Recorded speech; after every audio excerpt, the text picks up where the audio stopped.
So as you saw, MJKO is all about connecting emotionally, but also physically.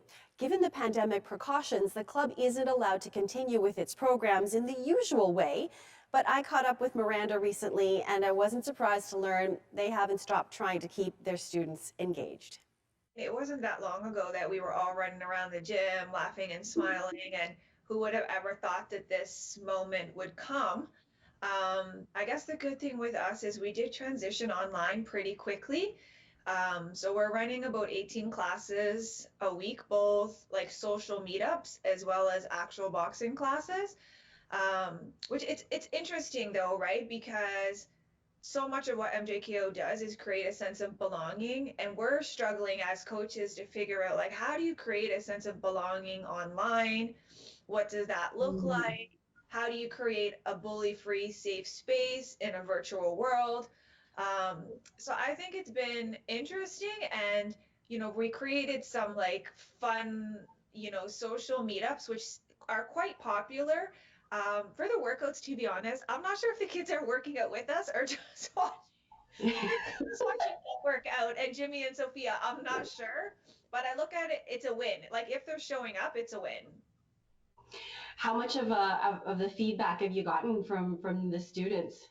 Well, we've actually been making calls. So we call the kids about once a week, and it's so interesting to hear like from a parent's perspective because they talk about like, their kid coming to MJKO on a daily basis and not really knowing how much it meant to them and how much they loved that space. And it breaks my heart to hear like some of the kids are super sad, right? And they miss their friends and they feel like too like it's an inconvenience to call us, even though I'm like, oh, we're still working, so this is what we're doing. So, call me anytime.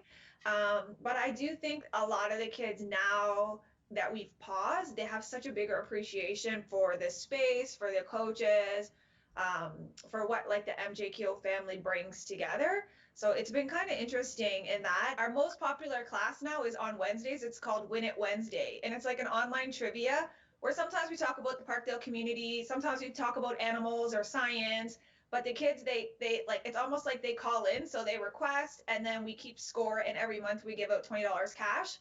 The kids love this program and their parents tune in too, right? So it's like cool seeing the kids with their families like engaging in this like we're like pretend TV show, right?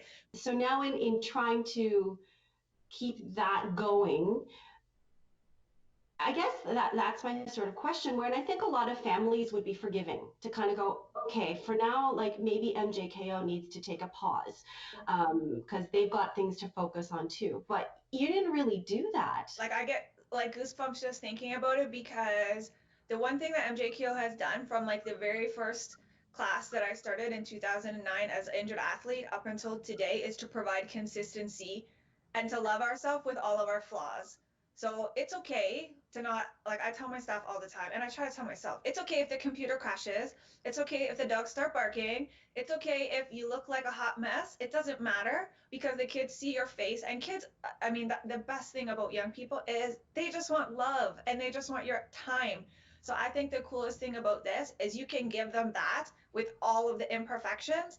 And sometimes that can be enough, specifically when there's so much chaos frequently right now in the world, at home.